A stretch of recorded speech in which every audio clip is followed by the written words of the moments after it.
बिस्मिल्लाहिर्रहमानिर्रहीम। I am doctor Numan और आज मैं एक बहुत ही इम्पॉर्टेंट टॉपिक पे बात करना चाहूँगा। और ये वो टॉपिक है जिस पे आम तौर पे लोग बात करना नहीं चाहते। और जो लोग इस सिचुएशन को फेस कर रहे हैं वो भी उस सिचुएशन को डिस्कस करना नहीं चाहते, क्योंकि हमारी सोसाइटी में ये एक किस्म का स्टिग्मा समझा जाता है इस तरह के टॉपिक पे बात करना। लेकिन मैं चाहता हूँ, जो जहाँ तक मेरे पास इल्म है, क्योंकि बीइंग अ डॉक्टर मेरी ये ज़िम्मेदारी बनती है कि लोगों को मैं मदद करूँ और उनको उस स्ट्रेस, उस सिचुएशन से निकालने की कोशिश करूँ जहाँ तक मेरे लिए पॉसिबल है। और ये सिचुएशन है मास्टरबेशन की। मेरे पास बहुत सारे मेल पेशेंट मेरे हॉस्पिटल पे प्रेजेंट करते हैं या फिर इनबॉक्स करते हैं, पर्सनल मैसेज करते हैं, मैसेंजर पे मैसेज कर रहे होते हैं कि डॉक्टर साहब मास्टरबेशन पे हमें गाइड कीजिए, क्या ये साइड इफ़ेक्ट इसके हैं कि नहीं हैं, या साइड इफ़ेक्ट नहीं हैं। तो मैं बताता चलूँ कि इसको मैं दो एस्पेक्ट में बात करूँगा।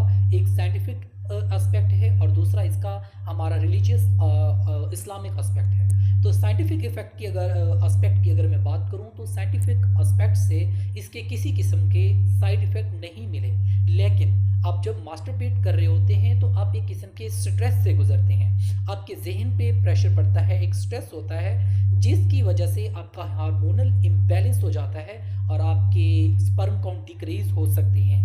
Not because of masturbation but because of its post masturbation effect which is stress and anxiety, which every जो सुन रहे हैं मेरी वीडियो को तो वो उस चीज़ को रिलेट कर पाएंगे कि मैं किस स्ट्रेस की बात कर रहा हूँ। उसके अलावा क्योंकि बीइंग अ मुस्लिम, अगर मैं इस्लामिक एस्पेक्ट की बात करूँ, रिलीजियस एस्पेक्ट की बात करूँ, तो ऑब्वियसली दिस इज़ अ सिन। हमारे रिलीजन में, हमारे मज़हब में इस चीज़ की इजाज़त नहीं है और ये करना एक गुनाह है।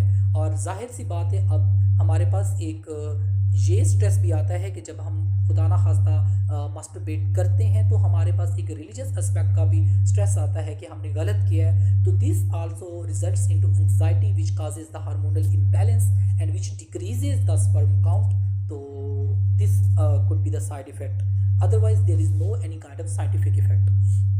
इसके अलावा मैं थोड़ी डिटेल में अगर बात करूं तो आजकल हमारी जनरेशन एक ऐसे दौर से गुज़र रही है जिनका दिन का आधा हिस्सा, या तो मैं ये भी कह सकता हूं कि दिन का पूरा हिस्सा भी मोबाइल पे होता है। Screen, eyes on the screen होती हैं। और अगर स्क्रीन का टाइम देखें तो जो हर बंदे का दिन का आधा हिस्सा या उससे ज़्यादा हिस्सा स्क्रीन पे होता है। लेकिन मैं आपको बताता चलूँ, अनफॉर्चुनेटली इन मोबाइल फ़ोन के अंदर से कुछ ऐसी रेज़ निकलती हैं जो हमारे हार्मोनल इम्बैलेंस काज करती हैं, विच लीड्स टू